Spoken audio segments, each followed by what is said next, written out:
Muy buenas noches, bienvenidas y bienvenidos a esta edición de Periodismo en Plural. Gracias por acompañarnos. Sobre la mesa vamos a poner tres temas sin duda muy importantes. Uno de ellos es festejando a Guadalajara y en su 481 aniversario, en pleno también ambiente político electoral. Así que vamos a hacer por ahí un análisis de qué es lo que le conviene a esta Guadalajara que están presumiendo llegará a ser cuando cumpla sus 500 años. También vamos a hablar de la entrega de esta Orden Mexicana del Águila Azteca a Miguel Díaz-Canel, Águila Azteca para Cuba. Indignados los partidos de oposición, sin embargo parece que tienen corta memoria cuando hay que recordar que reconocimiento, este premio, esta mención, distinción se entregó ya a este país de Cuba tiempo atrás. También, por supuesto, vamos a darle una vuelta al panorama internacional. Sin duda,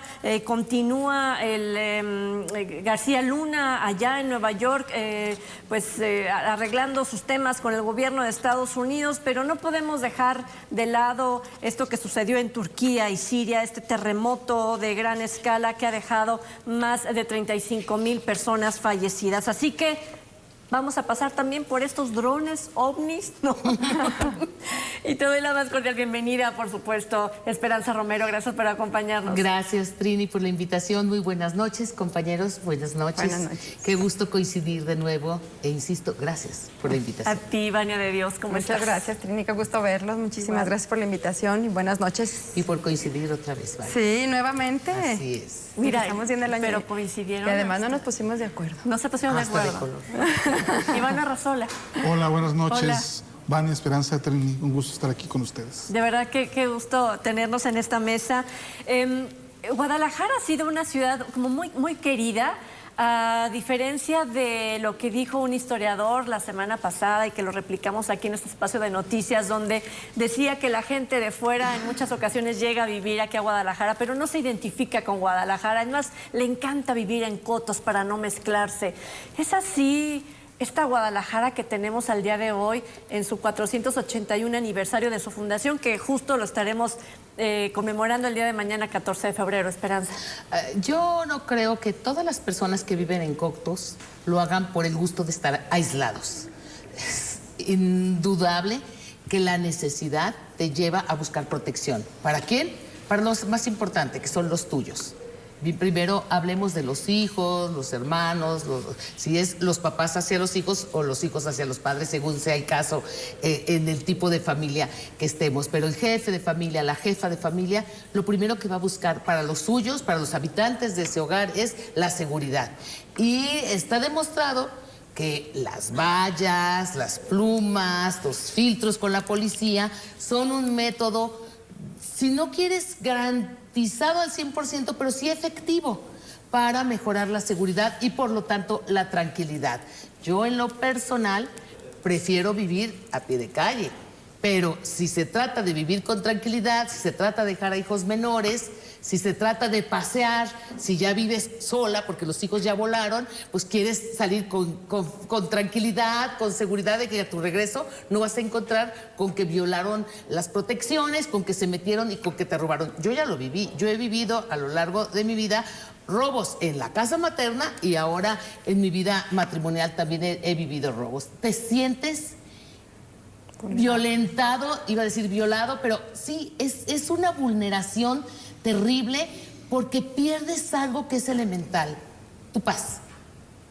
Te roban tu paz, te roban tu tranquilidad. Por eso yo entiendo a quienes viven en cotos que lo que buscan es su seguridad, su tranquilidad y su paz. Y no es económico, no es barato, se paga por vivir en este esquema. Y a mí no me parece maravilloso vivir rodeado de bardas, vivir con estos filtros, tremendas filas que se hacen que dices, ¡qué barbaridad! Esto es el precio de la inseguridad. Y a mí me parece pues, que es una realidad que no podemos esconder.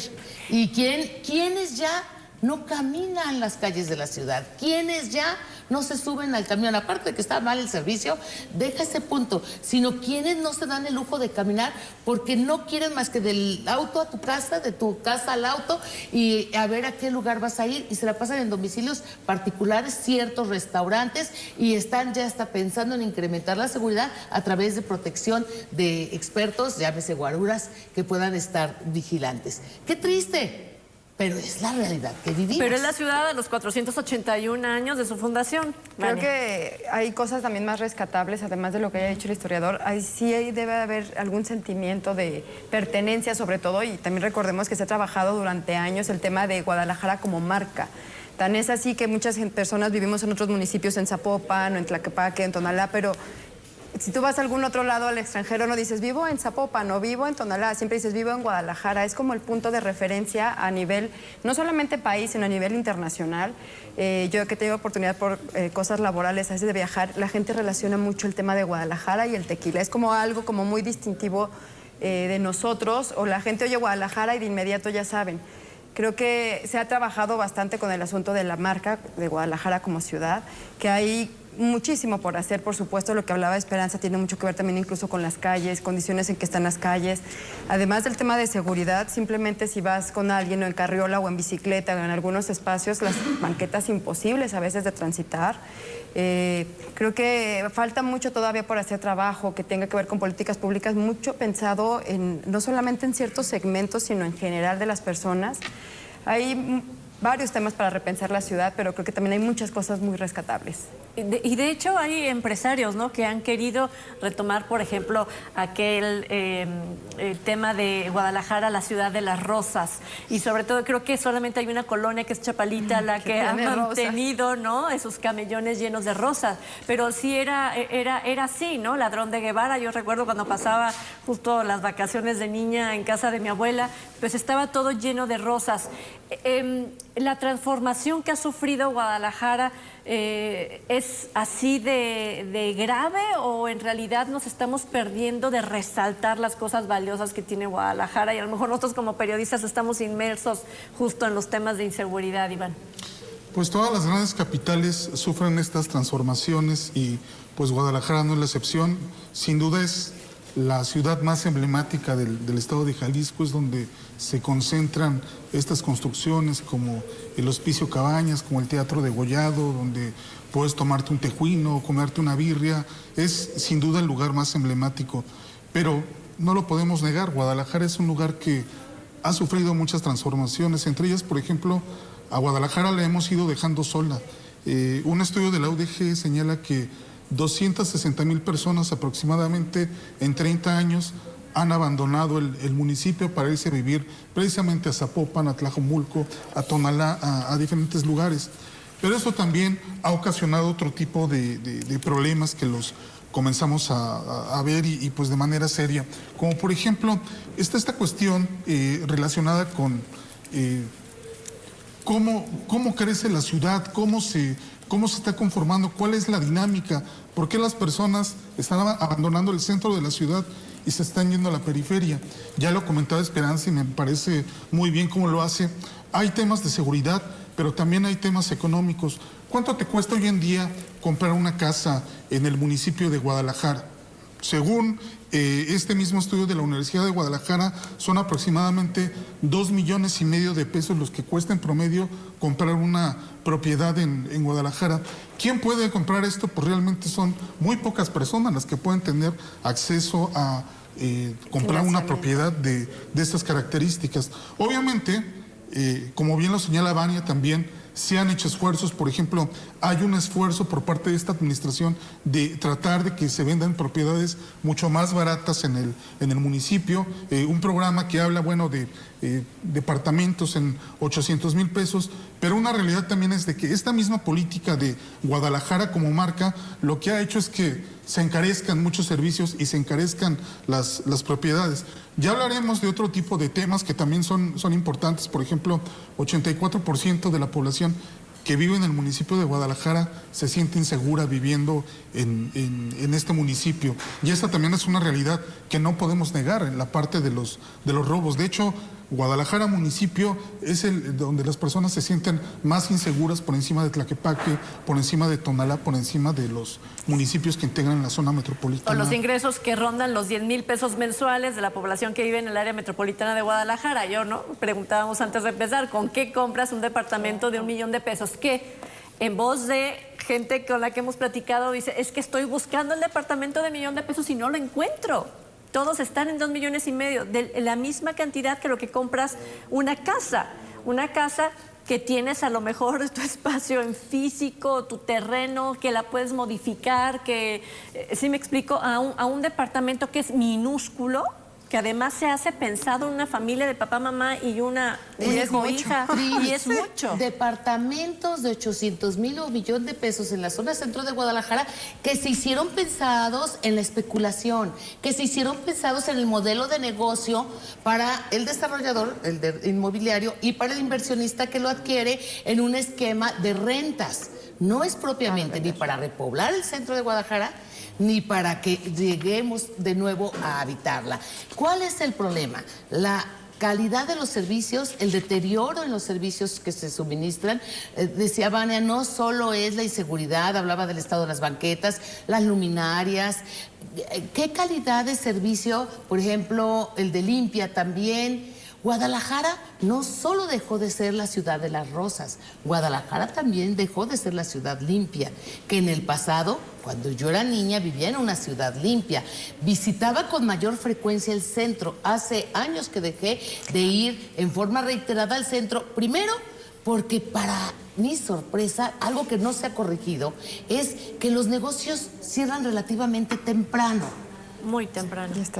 ¿Cuáles son los que nos cierran temprano? ¿Qué tipo de negocios? Únicamente los bares en donde hay venta de alcohol. Pero tú piensas en el modelo de familia para ir con los hijos a un restaurante, ¿a qué hora cierran? El estacionamiento, decía hace un ratito Vania.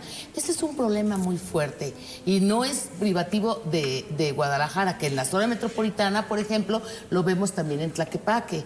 Tú acudes, vuelvo al punto de Guadalajara, y te tienes que estacionar ¿en dónde? Ah, pero ¿sabes a qué hora cierran ese lugar? Que es el estacionamiento disponible. Luego entonces, en las calles, pues no te vas a poder estacionar. En el pasado, pues a mí sí me tocó, ibas a la zona Chapultepec, a la zona López Cotilla, a la zona, ya no estoy hablando tan al centro, sino me estoy yendo al poniente de la ciudad, había donde estacionarte. En la Ladrón de Guevara, donde yo crecí, te podías estacionar ahora ni afuera de tu no casa. Puedes, porque está lleno de negocios. Las casas son negocios. Trini, y si no está lleno de negocios, el área disponible, aun cuando corresponde al área de tu frente, y tú tienes el derecho a estacionarte porque pagas tu impuesto predial. ¿Dónde? No, porque te multan o porque el ayuntamiento puso sus aparatos para recaudar. Entonces, y que no tengo nada en contra, pero también puso ciclovías. Y yo me pregunto, esta gente, ¿cómo le hace para salir? ¿No? Me ha tocado que quiere salir y la gente le está pitando porque se hicieron vías rápidas y no tienen un espacio donde acomodar su auto para salir. Ahora van a decir, bueno, es que solamente piensan en los autos, ¿no? Bueno, cada quien, la movilidad de cada quien, ¿no? Oye, es que hay que pensar también en la contaminación y en que hemos estrechado las avenidas, las vialidades, y hemos incrementado el tiempo de disminuido la velocidad promedio de los autos. Sí. Un estudio más reciente hablaba, y corríjanme por favor, de alrededor de 30 kilómetros por hora. 30 kilómetros por hora. Vania. No se puede. Además, creo que tiene mucho, insisto, que repensarse todo el tema, los esquemas que tienen que ver con transporte público, con el tema de seguridad. Me acuerdo que yo creo que hace que será como desde 4 o 5 administraciones, si no me falla la memoria, se habían estado presentando proyectos porque querían hacer Guadalajara una ciudad vertical. Pero era otro los planteamientos, y era cuando apenas empezaban a hacer los cambios de uso de suelo, que se empezaban a manifestar vecinos de diferentes zonas. A mí me tocó hace poco pasar cerca de la Minerva y había unos espacios que eran limpios y ahora de repente ya empiezas a ver de edificios por muchos lugares. O sea, hay ciertas zonas donde es falta ver cómo se va reajustando y cómo se van reacomodando.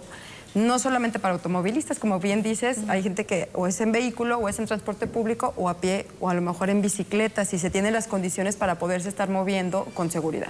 Ahora, Yo lo decía al principio, ¿no? Este aniversario en un entorno político electoral. Es justo estas dos fuerzas que se están peleando, el gobierno de Jalisco para el 2024 y por supuesto la presidencia municipal de Guadalajara, que es su aniversario el día de mañana. MC y Morena son los principales, ¿no? Que se están disputando este nuevo rostro de Guadalajara. Está en sus manos y sobre todo también en esta asociación civil que acaban de formar, ¿no? La clase política y empresarial de Jalisco, Guadalajara 500, ¿no? Que es justo para prepararse a cuando cumpla los 500 años de su fundación.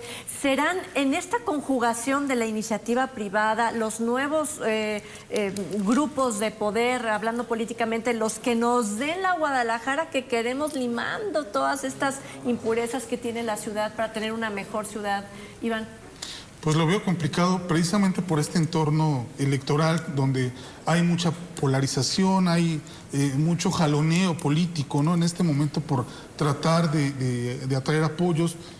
Indudablemente el presidente municipal de Guadalajara, hay que decirlo, pues es uno de los principales contendientes y eso pues evidentemente pues también genera ciertas inercias, genera, bueno, la semana pasada pues salía esta encuesta de Mural donde pues bueno, a los diferentes candidatos de MC que podrían ser, pues los ponía por encima de cualquier candidato de Morena. Entonces, me parece que al menos en este momento hablar de condiciones de pensar en una Guadalajara futuro, pues lo veo complicado en lo personal, porque me parece que va a depender mucho de quién gane la gubernatura, de cómo termine la configuración de las diferentes fuerzas en el Estado. Fíjate lo que dices, va a depender de quién gane. ¿Por qué debe depender de quién gane? ¿Por qué no hay un programa de gobierno que nos lleve a la ciudad que todo el mundo quiere? O sea, no es inventar el hilo negro, no tener una ciudad limpia. Sin embargo, sucede, ¿no? Que dependiendo quién llegue y cómo se hagan los acuerdos con los grupos, es la ciudad que tenemos. Es que cada cambio de administración nos ha tocado ver, llegan alguien y cambiar cuando seguramente la ciudad y toda la zona metropolitana sería otra si realmente hubiera proyectos a 10, 20 o 30 años que se siguieran y que no cambiaran con cada cambio de administración. En cuanto a lo que hablaba del tema de política y lo que sigue, yo creo que se va a empezar a ver mucho para poder definir quiénes van a ser candidatos o candidatas de cada uno de los partidos. Por lo menos aquí en el Estado va a ser la definición y seguramente se va a ver mucho fuego amigo, ese fuego amigo donde empiezan a tirarse dentro de los grupos para ver quién va a quedar de candidato o candidata. Por una parte, yo creo que tiene un gran reto el gobernador, que es si continúa o no el alfarismo, dependiendo de quién vaya a seguir de candidato o no, o si cede el espacio a alguien más. Y por parte de Morena, va a tener que salir algún candidato o candidata que pueda aglutinar a todos los militantes y que yo creo que, a diferencia del partido alfarista, en Morena pues va a ser quien llegue. Ellos no se están, a lo mejor van a disputar también la de la gobernatura, pero quien llegue de candidato o candidata seguramente va a alinear a todos los militantes porque están pensando sobre todo en una elección presidencial. Entonces se van a empezar a definir las fichas y a ver quién juega con quién y qué continúa. Lo que sí es que esta Guadalajara, esos 481 años, llega con disputas que han puesto de cabeza a la ciudad. Lo de la basura, lo del tema de inseguridad, ¿no? Limpieza y seguridad, que son justo los dos rubros donde Guadalajara le ha puesto un programa especial para festejar los 481 aniversarios. Son 850 elementos que van a estar cuidando toda esta semana la celebración del 481 aniversario. Es que el problema con las administraciones en los últimos tiempos, y me quiero referir a fines de los 90 hasta la fecha, es un cambio en el enfoque de la forma de gobernar. En un gobierno más gerencial, en donde pareciera que lo que buscan es la solvencia o lo autofinanciable que sea al proporcionar los servicios, y no es posible que se esté manejando de esa manera y se concesionan los servicios. Y entramos al tema de las concesiones y entramos al tema de la corrupción y entramos al tema de los negocios. Y lamentablemente este 481 aniversario de la ciudad no es ajeno a la sombra que se cierne sobre la manera en que se hacen las licitaciones, la manera en que se adquieren, en este caso, las amenidades, los espectáculos con motivo del festejo, donde hay vinculaciones entre las empresas consentidas por los gobiernos naranja a nivel municipal y también en el Estado, donde tenemos pues que el esquema de los cuates, del amiguismo, sigue imperando. Carrusel de 26 millones de pesos, donde la empresa que lo trae, que lo fabrica, pues fue recientemente creada, no se acreditó ni que estaba en el padrón de proveedores, ni que tenía la experiencia, y se le compró. Y hay fabricantes que le dicen al partido de oposición, a Morena, yo lo hago a mitad de precio, Pues por así, menos. así recibe Guadalajara su cumpleaños y el día de mañana sin duda lo festejaremos todas y todos, ¿no? En coordinación o en conjunto con el Día del Amor y la Amistad y San Valentín y todo lo que le quieran poner hablando de mercadotecnia. Pero tenemos que hacer una breve pausa y ya que regresemos hablaremos justo de este recibimiento que le hace el presidente de Cuba, el presidente Andrés Manuel López Obrador, aquí en México.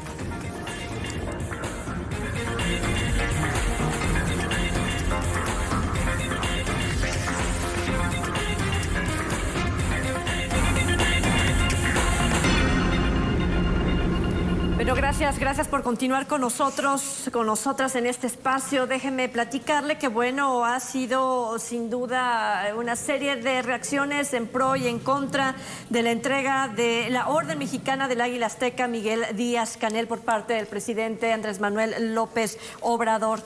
Yo lo decía hace un momento, a ver, ¿por qué lo critican tanto si no es la primera vez que se entrega este reconocimiento a Cuba? Se hizo en 1988 por Miguel de la Madrid en un gobierno totalmente neoliberal y pareciera que la gente no lo recuerda y piensa que solamente es un López Obrador defendiendo, reconociendo a un dictador. Iván. Bien, bueno, y tampoco Miguel de la Madrid fue el primero. Ya en los años 50 también se le había entregado esta condecoración a Rafael Trujillo, dictador de República Dominicana. Entonces, tampoco, digamos, López Obrador no rompe con esa tradición de condecorar dictadores. Tal vez el problema se encuentra en pues, las condiciones actuales de Cuba y sobre todo el motivo por el que se tiene que entregar esta condecoración, que pues es por un tema de amistades, por un tema de la cooperación que se ha dado en materia de salud entre las dos administraciones. Por un lado, pues Cuba ha enviado a médicos cubanos a nuestro país pues para precisamente atender la emergencia sanitaria en condiciones, pues, vámoslo a decir, dudosas, ¿no? Yo quise saber más, ¿no? ¿Dónde andan y todo? No hay nada. Y bueno, hay cuestiones como, por ejemplo, cuánto se les está pagando, cuánto dinero se va al gobierno cubano y cuánto dinero realmente se les está pagando a los médicos, ¿no? Lo cual, pues, está ahí un poco en la opacidad. Está el tema también de las vacunas, esta vacuna Abdalá, de que, bueno, lo que se dice es, esta no es una vacuna que se encuentre certificada por la Organización Mundial de la Salud, entonces, ¿por qué comprar una vacuna de estas características y por qué no comprar otro tipo de vacunas? Entonces, hay ahí una serie, digamos, de políticas en materia de salud que no termina de quedar clara, pero realmente este señalamiento que hacían un grupo de intelectuales el fin de semana que firman una carta, entre ellos está José Woldenberg, tiene que ver con por qué condecorar a un dictador, a un violador de derechos humanos. Y bueno, Díaz-Canel se supone que iba a marcar una diferencia respecto a los Castro. En realidad esto no ha sucedido. Tiene a más de 1,000 personas presos políticos. Aproximadamente son 250,000 personas que han sido detenidas en Estados Unidos tratando de llegar de manera ilegal a este país. De tal forma que un tema que pues está ahí, que se le señala, es la violación de derechos humanos por parte de esta persona. Y bueno, ya para finalizar, lo que dice el presidente López Obrador, bueno, podrán decir lo que quieran, pero en realidad todo el tema tiene que ver con el embargo de Estados Unidos a Cuba. Todo lo que padece en este momento la isla tiene que ver con un tema del embargo económico. Entonces, que no digan que es un dictador, que no digan que es un violador de derechos humanos, el tema fundamental es que el imperio de alguna forma no deja que la isla crezca. Y vuelve a ¿no? revirar contra Bueno, yo Estados creo que Unidos. podemos irnos un poquitito para atrás si alguien de los televidentes no están como en el contexto. Esto que se entregó es la Orden Mexicana del Águila Azteca. Es como la más alta condecoración que se puede entregar o que el gobierno mexicano puede entregar a un extranjero o a algún mandatario extranjero. Este ya se había entregado a Fidel Castro, a Nelson Mandela, José Mujica, entre otros extranjeros, pero hay la justificación, por así decirlo, se hablaba mucho del tema de cooperación entre las dos naciones, entre ambos países. Tenía que ver con el tema de salud, que tiene que ver con la polémica llegada de más de 500 médicos y enfermeras a nuestro país a raíz de lo de la pandemia, que bien decías, no se tiene identificado o no ha sido muy transparente en dónde están, cuánto están ganando, en qué condiciones. También tenía que ver lo de la compra de esta vacuna, que no está todavía avalada por la OMS y que también se compró, México la trajo para poder vacunar el refuerzo. Y luego también el tema de turismo. Yo estaba leyendo que para la construcción del Tren Maya se empezaron a traer piedras de la isla para poder construir el Tren Maya aquí en nuestro país. Entonces también se están trayendo en tema de turismo. Es una piedra que se llama... se compraron 20,000 toneladas de balasto, que es lo que se está utilizando y que se está trayendo a nuestro país desde la isla. Y en tema de cultura también se hablaba que ya se abrió una librería del Fondo de Cultura Económico en la isla. Pero si nos vamos todavía un poco más para atrás, al presidente, a López Obrador, ahí en La Habana, en Cuba, ya se le había entregado la orden José Martí, que es similar a esta, la que se está entregando en México, que es como si fuera, estamos siendo recíprocos, tú me reconociste, me entregaste algo en Cuba, entonces ven a México, yo también te voy a entregar una orden de similar, va a ser como en respuesta. Pero ya ha habido también algunos otros temas diplomáticos, por así llamarlos.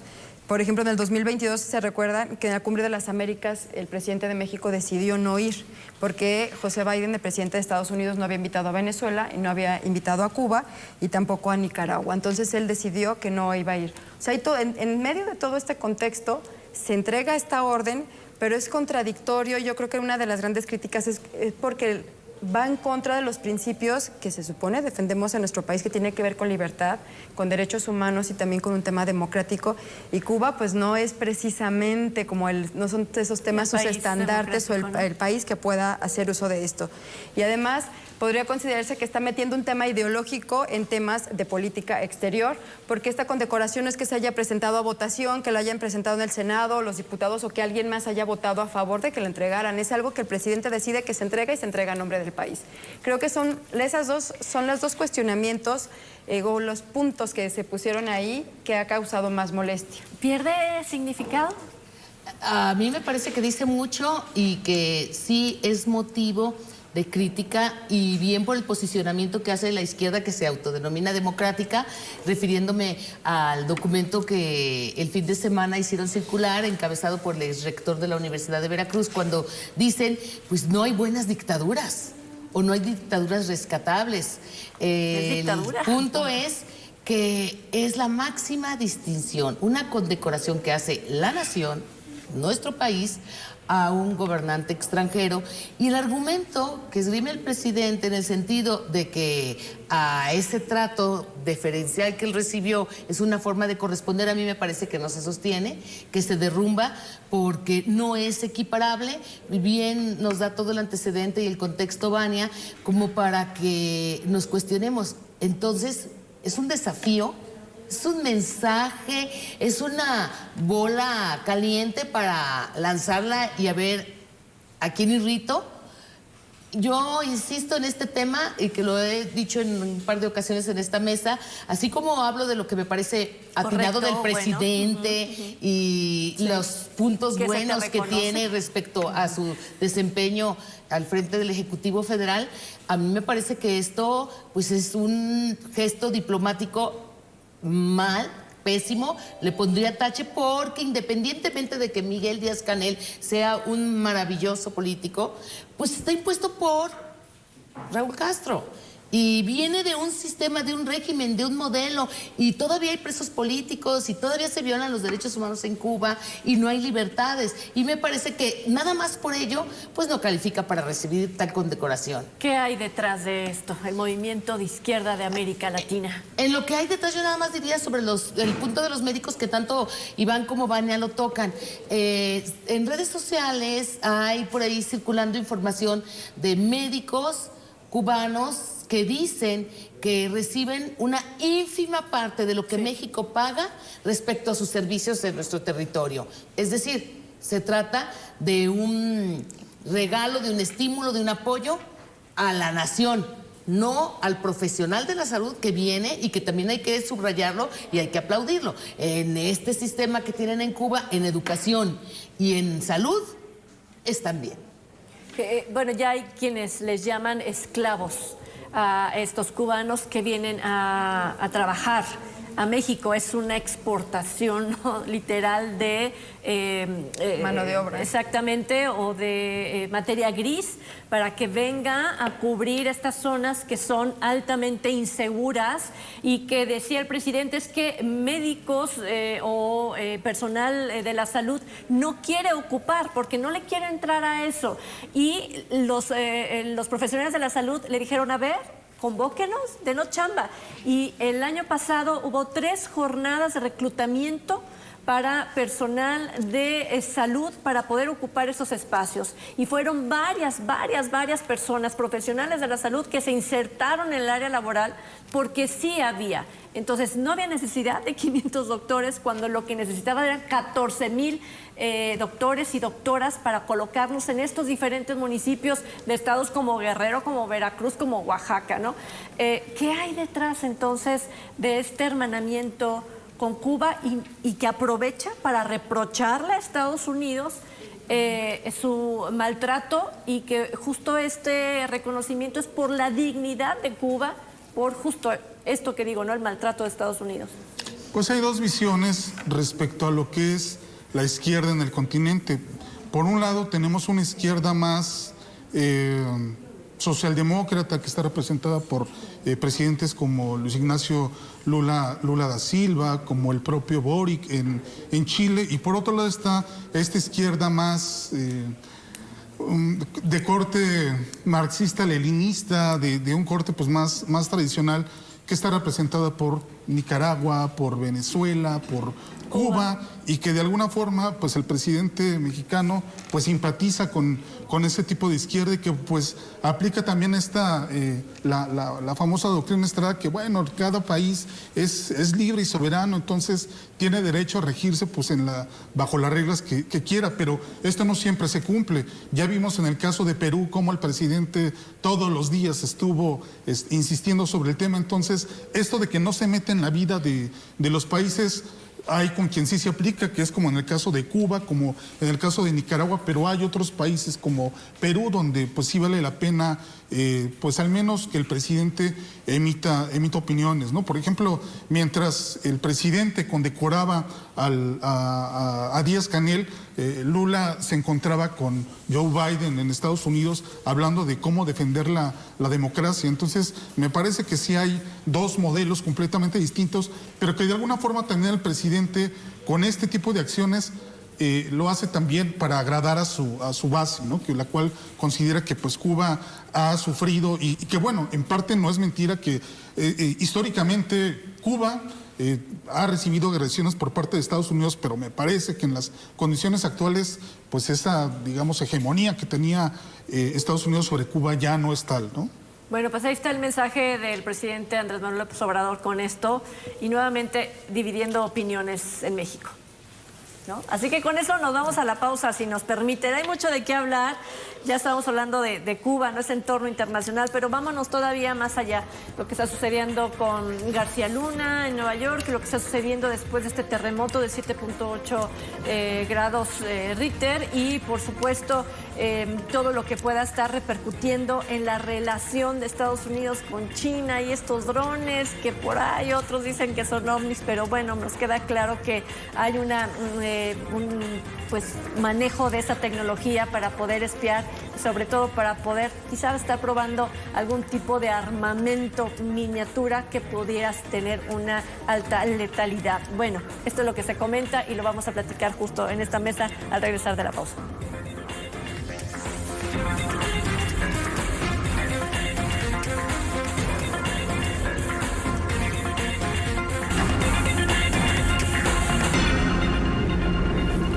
Bueno, ya estamos de regreso. Ya le decía yo que vamos a darle sin duda un giro o vamos a dar una vuelta precisamente por el entorno político internacional y que de una u otra forma México está inmiscuido y no podemos dejar de lado de García Luna, por supuesto, lo que sucede ahí en Estados Unidos, el terremoto de Turquía y Siria, pasando por los drones armados.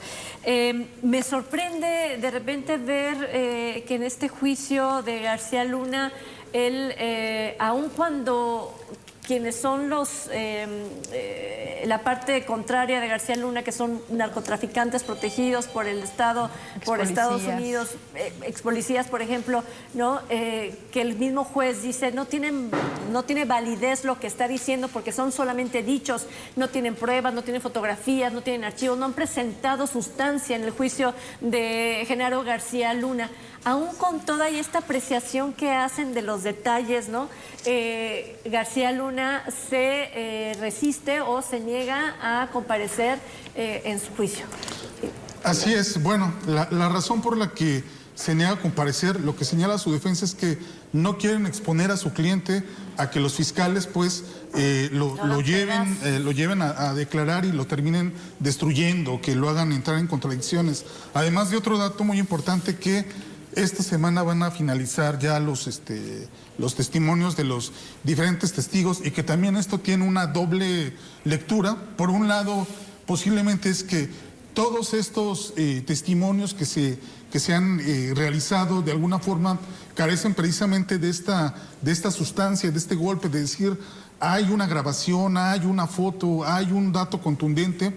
Pero por otro lado, hay que recordar que en Estados Unidos los juicios no tienen tanto que ver quizás también con la presentación de pruebas, sino con convencer al jurado de que efectivamente esta persona es culpable. Entonces, el principal cargo contra Genaro García Luna pues es el de conspiración. Entonces, todos los testimonios que han llevado han estado basados en eso, de demostrar que efectivamente García Luna,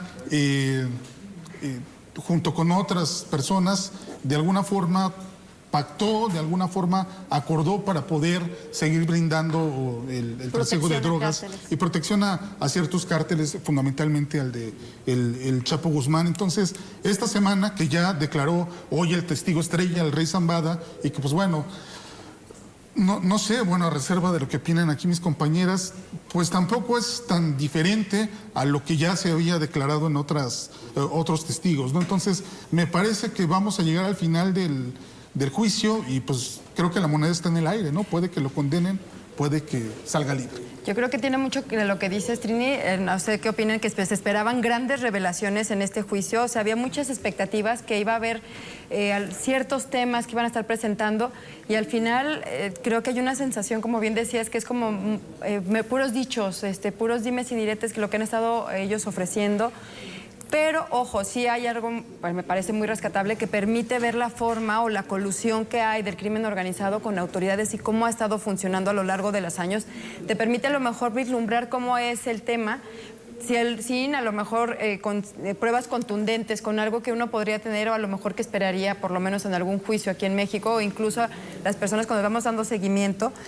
Creo que hasta ahí le ha alcanzado a dar coletazos a expresidentes, a algunos funcionarios, pero además también sí muestra que el tema de la venta de drogas, todo lo que tiene que ver con el crimen organizado, sí sigue siendo un tema bilateral entre ambos países, que a lo mejor Estados Unidos se tardó unos cuantos años, pero al final del día terminó llevándolo a juicio y es un exsecretario de seguridad del país. No es cualquier exfuncionario, es alguien que se encargaba de la seguridad del país y que era el principal mando y un mando operativo también del expresidente. Entonces, habrá que esperar cómo concluye, pero creo que sí faltó algo que se queda con la sensación de que nada más fueron puros dichos al final. Yo de repente siento que no quieren profundizar tanto porque no me digan que no hay ningún funcionario de alto nivel de Estados Unidos que debería de estar también ahí acusado junto con García Luna. A la par acaban de detener a alguien porque habían estado recibiendo que se había ido a casa de algunas personas, un funcionario de Estados Unidos de la embajada, pero se dio justo a la par del juicio. Quizás haría falta ver quién más estaba coludido. En el caso de García Luna, hay dos puntos que creo no podemos dejar de lado. El propio presidente ha señalado que en la Fiscalía General de la República le tienen asuntitos abiertos. Es decir, que si la libra, entre comillas, de Estados Unidos, seguramente llegará aquí y estará privado de su libertad por asuntos que están siendo investigados o asuntos que el gobierno ya tiene preparado. El propio López Obrador, hace 2 semanas, cuando inició el juicio, señalaba que estaría haciendo el resumen por el alto interés y la expectativa de esas grandes revelaciones. Y cuando esperas el 10 y te quedas en el 4 o en el 5, dices, pues no es lo que esperabas. Sin embargo, no es un asunto menor, por ejemplo, que hoy el rey Zambada, en esa aparición como testigo clave o el más fuerte, señala circunstancias de modo, tiempo y lugar. Él no dice, recuerdo que en 2006, que en 2008 recibió tanto. Dice, en tal lugar, a tales horas, en presencia de tal persona, se hizo esta transacción. Ahora, a mí lo que me sorprendió, decías, Trini, respecto a las sorpresas que has tenido con el juicio, a mí lo que me sorprendió hoy, que primero, a fines de la semana pasada se dice el juicio será abreviado. Decía inicialmente que serían 8 semanas y se va a ir en mucho menor tiempo. ¿Qué pasó? ¿Por qué? A mí eso es lo que me ha desconcertado más. Pero el segundo punto, cuando dicen el interés que debe haber y por la importancia, dice el presidente, que todos sepan lo que está pasando, el diario El País manda a hacer una encuesta a ENCOL para que enterarse quiénes están viéndolo, quiénes están al tanto, los que declaran, qué dice la defensa, qué dice el juez, sin dejar de lado que se trata del juez Kogan, que es el que le dictó la sentencia al Chapo. Pues resulta que el 52% de los mexicanos únicamente están enterados. El resto no les ha pasado de noche. El 52% les ha pasado de noche y el 48% son los que están enterados. De los que están enterados, quizá la revelación más importante de la encuesta que se publica hoy en el diario El País es que casi 84 de cada 100, el dato exacto es el 84 de cada 100, más de 8 personas de cada 10, dicen que deben de ir ahora tras de Felipe Calderón Hinojosa, el patrón, el jefe, el que sostuvo como superpolicía a Genaro García Luna. El efecto que esperaba el presidente de que se dirigiera, de que llegara la mirada hacia Felipe Calderón, de alguna manera, entre los que se han estado interesados en el juicio, es una expectativa de a ver qué pasa ahora con Felipe Calderón, Cárdenas Palomino, el Poder Judicial, los asuntos abiertos en México, pero pareciera quedarse más a ese nivel de las historias de lo que se habla como leyendas en cuanto al tráfico de drogas y cómo se aceita la maquinaria de la corrupción.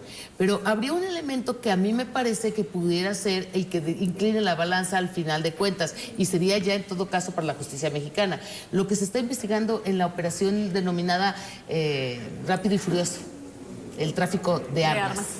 Y se trata de cientos de armas, cientos de miles, era el dato exacto, de armas que llegaron a nuestro territorio y que fueron utilizadas por los grupos criminales. Que ya lo sabíamos desde el sexenio pasado. De hecho, creo no que lo rescatamos en una gran cantidad de trabajos periodísticos, más que de la propia investigación de ambos gobiernos, ¿no? Revelaciones de la propia DEA en la investigación sobre la operación fallida. Pero ¿qué ha habido en cuanto a sanciones a los responsables? Ni de un lado ni de otro. De hecho, ya están sumando también a Vicente Fox, ¿no? Que fue en el sexenio de Vicente Fox cuando llega Genaro García Luna a la administración pública. Entonces tendría que irse el presidente Andrés Manuel López Obrador hasta Vicente Fox cuando él ya dijo que la consulta ciudadana que se realizó no es vinculatoria porque así, vinculante, porque así lo decidió la población, por lo tanto no va a ir contra los expresidentes de México. Pues tendría que repetir en todo caso la consulta, ¿no? ¿Se puede? No decide.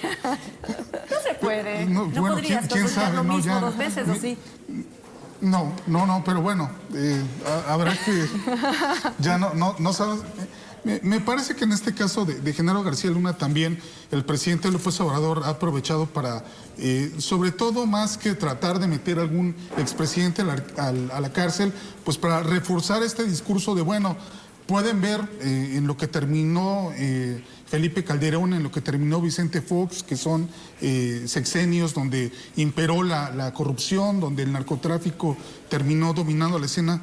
Pero me parece al mismo tiempo que este juicio no está dando para tanto, ¿no? Él decía que iba a superar por mucho las narcoseries, el juicio del siglo, y no está resultando, ¿no? Entonces también de alguna forma, cuando salen casos como el de Laida Sansores, dice, no, pero a ver, volteen a ver acá.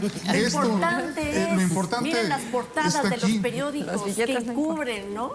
Entonces, pues seguramente ya lo que empezarán pues serán las apuestas de ¿cuánto le darán a García Luna de sentencia? Que puede llegar de los 10 años a la cadena perpetua, ¿no? Entonces, ahí seguramente van a estar las apuestas y como bien lo señala Esperanza, y si se lo llegan a absolver en Estados Unidos, pues aquí ya oportunamente el gobierno mexicano pues ya lo está esperando con algunas... Con los brazos abiertos. Con los brazos abiertos y unas demandas.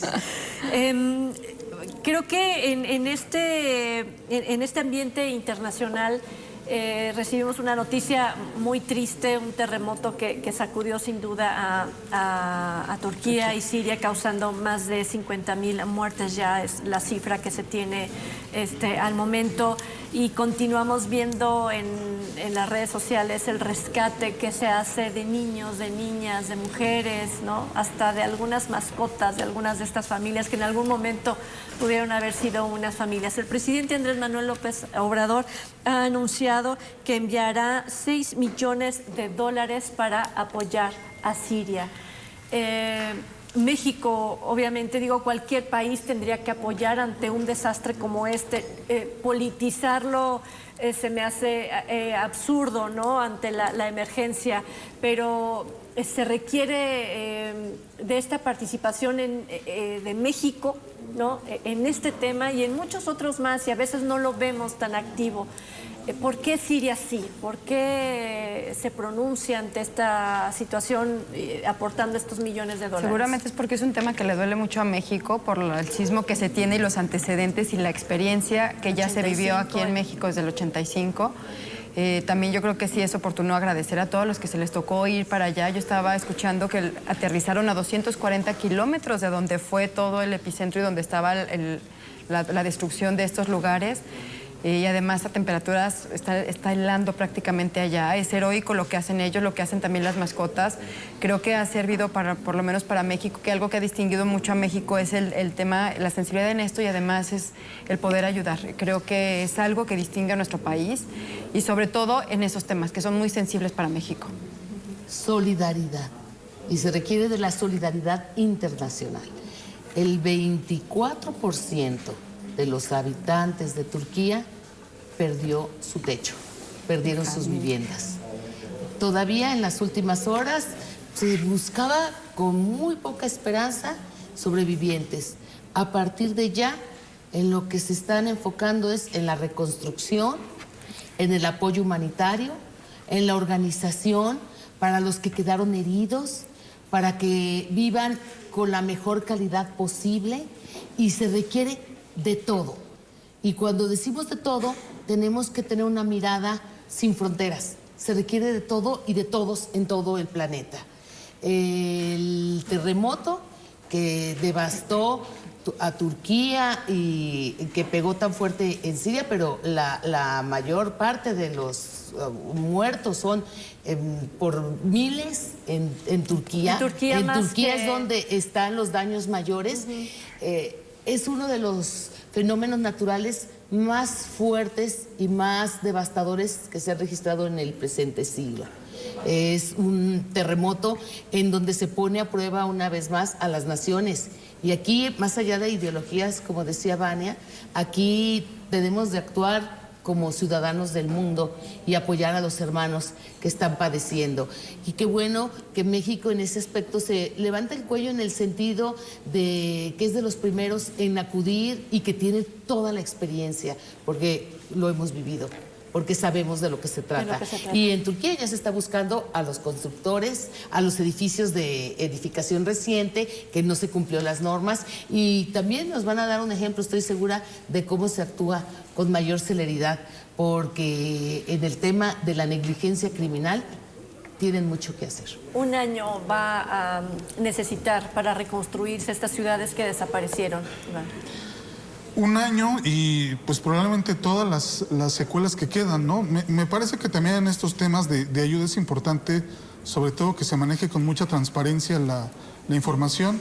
Hay que recordar lo que ocurrió en 2017, un partido político dijo que iba a entregar los recursos de manera directa a todos los damnificados, hablamos del partido Morena, y fue dinero que se terminó utilizando en campañas electorales. Entonces, me parece que en este tipo de temas, de ninguna manera y bajo ninguna circunstancia, se puede jugar con el dolor de millones de personas. Ese es justo el contraste, ¿no? De cómo de repente nos preocupamos por otras cosas, ¿no? Estamos enfocados totalmente en otros asuntos y se nos olvida. De hecho, en aquel temblor del 85 hay historias que narran lo mismo, ¿no? Que había gente aportando X recurso o casas de campaña, por ejemplo, para la gente que no tenía donde dormir, y había funcionarios que decían, llegaron unas casas de campaña buenísimas y me llevé una para mi casa.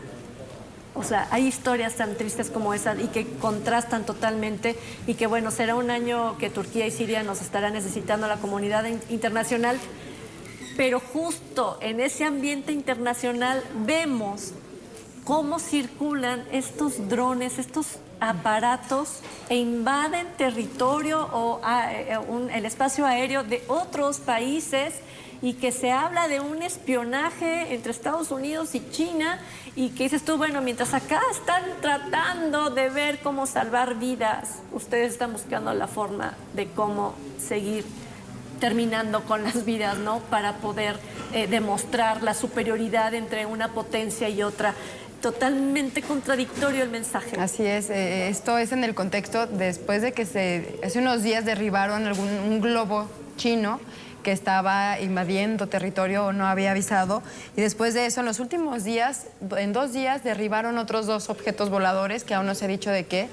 Hay un artículo bastante interesante también ahí en El País que hablaba de un informe que presenta el Pentágono y que decía que tan solo en los últimos meses habían identificado 366 objetos voladores no identificados, algunos de ellos. Se habla de que 163 vieron que eran globos los que estaban sobrevolando, 26 drones y otros 6 que eran bolsas de plástico, aves o algún fenómeno meteorológico que les encendió las alarmas. Lo que llama la atención también es que fueron 171 avistamientos que además no están sin atribuir de qué es lo que se trata. Y cito textual, dice, parecen haber demostrado características de vuelo o capacidades de rendimiento inusuales y requieren un análisis más detallado, pero no dicen de qué fue lo que se trata. Lo mismo pasó con estos 2 que derribaron hace 2 días. Y que también el último de ellos fue en territorio de Canadá, pero fueron aeronaves de Estados Unidos quienes lo derribaron, y se está todavía a la espera de ver de qué es o en qué consistía o también quién lo había enviado. O que en Filipinas también se encontraron estos artefactos y tienen armamento en miniatura, así le llaman, ¿no? ¿Y cómo va a tensionar esto también las relaciones entre, por lo pronto, las potencias? Me estoy refiriendo a China y a los Estados Unidos, porque los primeros globos y los que han sido derribados, de acuerdo a la información del gobierno de Estados Unidos y también en Canadá, dicen son de manufactura china. Pero además llama la atención que no los habían, si ya se habían identificado antes, es la primera vez que comienzan a derribarlos. O sea, ya no los dejan pasar y no se había hablado antes de que los derribaran, ahora van directo contra ellos, ya no los dejan avanzar. Señales. Todo esto en un contexto, ocurrió desde el año pasado. A Nancy Pelosi le dijeron no vayas a Taiwán porque eso a los chinos los va a poner muy mal, y Nancy Pelosi dijo voy porque voy. Y bueno, también esto se puede entender como una reacción en medio de la guerra comercial que es una guerra de alta intensidad, de que Estados Unidos ya no le quiere vender más tecnología a China. Entonces, esto va para largo, ¿no? Y puede tener otras consecuencias. Exactamente, creo que hay que estar muy pendiente, obviamente, de lo que está sucediendo, porque no pinta un año 2023 tranquilo o calmado en ninguno de los aspectos, ni en lo local, hablando de la zona metropolitana de Guadalajara, ¿no? Con el planteamiento que hemos hecho, por supuesto, las relaciones que está construyendo Andrés Manuel López Obrador con el resto de América, y esto que estamos viendo entre China, Estados Unidos, Rusia, por supuesto, todavía el conflicto con Ucrania, etcétera. Así que, bueno, los ojos puestos en la noticia todos los días, y les agradecemos muchísimo que lo compartan a través de esta mesa de periodismo en plural. Vania, gracias. Gracias, buenas noches. Esperanza. Gracias y buenas noches. Hasta pronto. Gracias, buenas Ivana noches. Arrazola, muchísimas gracias. A usted por habernos acompañado. Que tenga excelente noche.